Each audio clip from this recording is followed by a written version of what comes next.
Merhaba arkadaşlar. Megane 2 araçlarda kronik sorun olan klape motorundan arabayı çalıştırınca veya istop edince böyle tak tak tak tak ses geliyor. Onun sebebi burada bulunan dişlilerden de yapıyor. Bunlar piyasada satılıyor, bu dişliler. 150 lira civarı bir şey. Bir de bu büyük dişli kırılıyor. Gördüğünüz gibi bizim arabamızdaki bu dişli kırılmış. Bu dişli buraya denk gelince küçük dişliye tak tak tak ses yapıyor. Bu büyük dişli 180 derece dönüyor. Dişliye gelen tarafın yönünü ters çevirebilirseniz, yani bunlar da yaklaşık 2000-2500 lira civarı bir şey. O paradan kurtulursunuz. Bazı kardeşlerimiz bunun klape motoru nasıl sökülür, torpido gözü nasıl sökülür videolarını çektikleri için onu uzun çekip atmak istemedim. Onu izleyebilirsiniz. Sadece bu dişlinin, büyük dişli nasıl çıkarılıp nasıl yönü 180 derece çevrilir onu ben size anlatmak istiyorum. Arkadaşlar burada en önemli husus, klape motorunu söktükten sonra burayı işaretleyin. Odaklansın, evet. Gördüğünüz gibi bura yıldız var. Bir de düz çizgi gibi halinde bir şey var. Bunun söktüğünüzde bunu işaretleyin. Takarken size kolaylık olur. Bu dişliyi de sökerken, büyük dişliyi, arkadaşlar tornavidayı böyle bu alttan ince azlı tornavidayı geçirin. İyice kastırın. Hafif böyle hafif yapınca bu dişli buradaki bu demir pimden çıkıyor. Bunda da yivlidir. Kendiliğinden sökülüyor. Hafif kaydırarak bunu yukarıya çıkarttığınızda bu siyah çıkıyor. Bu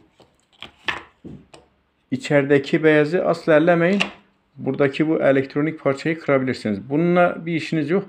Sadece bu dişlinin yönünü 180 derece çevirebilmeniz için, bu beyaz dişliyi çevirmek için bu arkadaki parçayı, buradan tornavidayı buradan arkadaşlar böyle sıkıca iyice dibine doğru itip böyle yaptığınızda dişli kendiliğinden hafif çıkıyor. Çıktıktan sonra bu dişliyi, kırık olan tarafın, burada beyaz gelen dişlere denk gelen kırık tarafı 180 derece diğer tarafa çevirin. Biz dişlimizin yönünü çevirdik. Böyle size de tarif edeyim. Arkadaşlar bak, kırık burada. Dişli buraya denk geliyor bizim. Tam size göstereyim ama bu şekil buraya denk geliyor. Bunu takarken de aynı bu şekil. Bu düz olan taraf bu çizgiye denk gelecek şekilde. Dişliyi alttan buradan tutup buradan iyice bastırınca bu siyah kapak olan şey iyice oturuyor yerine. Dişlinin yönü çevrilmiş oluyor. Ben bunu dişlinin yönünü çevirdim. Götürüp takacağım arabaya. Eğer o tak tak tak ses kesiliyorsa tekrar videosunu çekip atacağım size. Bazı videolarda var, izleyebilirsiniz. Torpido gözü nasıl sökülür, klape motoru nasıl sökülür. Bunları izleyin. Ona göre sökümünü yapın. Yalnız buna çok dikkat edin. Bu sizi uğraştırmasın. Yönünü işaretlemeden sökerseniz sizi bayağı bir uğraştırır. Çok zamanınızı alır. Bu dişlinin yönünü de belirliyor. Biz bu şekil yaptık. Bunu götürüp takacağız. Taktıktan sonra videosunu çekeceğiz. İnşallah o tak tak tak ses kesilir. Yani biz de nereden baksan bunu parça 2000-2500 arası.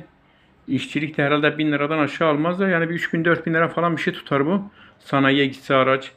Ama biz bunu kendi imkanlarımızla yaptık. Size sadece lazım olan Torx anahtar. Tornavida da olabilir. Yani bir eşinizden, dostunuzdan da bulabilirsiniz. Ya da nalburlardan bir tane alıp kullanabilirsiniz. Zaten araçların tüm vidaları genelde çoğunluğu Torx vidadır.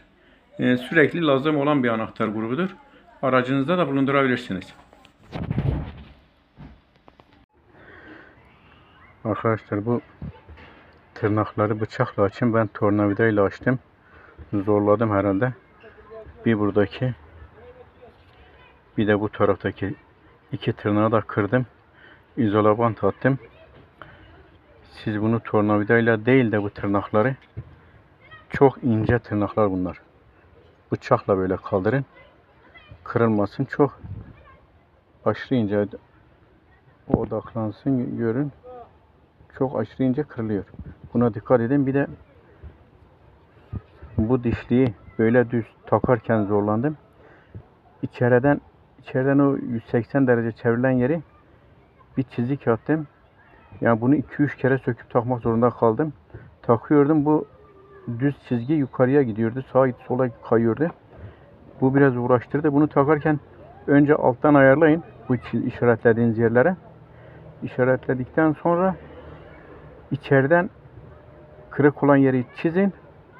Daha rahat takarsınız. Zorluk olmaz size. Biz bayağı bir uğraştık. Söken arkadaşlarımıza kolaylık olsun diye bu videoyu çekiyorum. Onlar zorlanmasınlar. Bir de özellikle bu tırnaklara çok dikkat edin. Çok aşırı ince kırılıyor. Arkadaşlar, klepe motorunu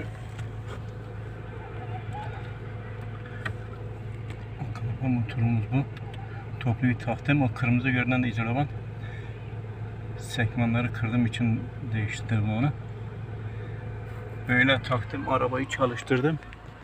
Torpido gözünü falan şimdi toplayacağım. Bu klapenin yönlendirmelerini değiştiğimiz zaman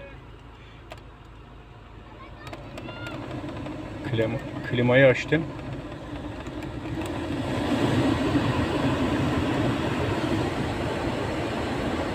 O tak tak ses gitti.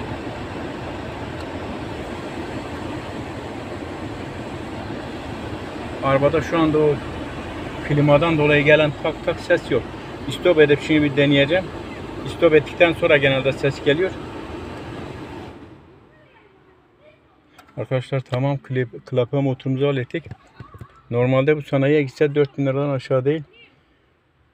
Biz bayağı uğraştık ama çok uğraştırdı bizi.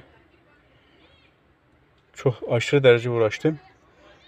Söktüğünüz zaman bir poşette evinize veya da iş yerinize götürün. Ben elde götürüp getirirken pimini kaybettim dişlinin. Mecbur bakır telden pim yaptım. Yani beni çok aşırı bayağı bir uğraştırdı.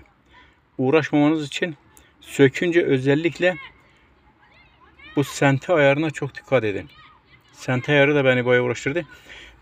Dişlileri söktükten sonra takın yerine sente ayarını çok düzgün bir şekilde işaretleyin. Ondan sonra dişlinin yönünü çevirin. Yani ben bir 2-3 saatimi aldı uğraşmam.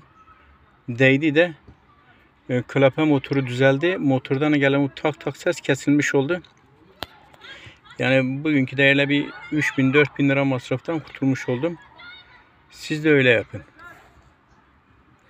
Şimdi torpido gözünü toplayacağım. Bu torpido gözü videolarda var. Ben onu çekip atmayacağım. Nasıl sökülüyor, nasıl takılıyor çekip atmışlar. Ben onun toplamasını atmayacağım. Ben sadece klape motorunu size detaylı bir şekilde anlatmak istedim. İnşallah faydalı olur. Bu şekilde arızası olan kardeşlerimize bir faydamız dokunursa ne mutlu bize. Hayırlı seyirler. Kanalımıza da abone olmayı unutmayın. Desteklerinizi bekliyorum.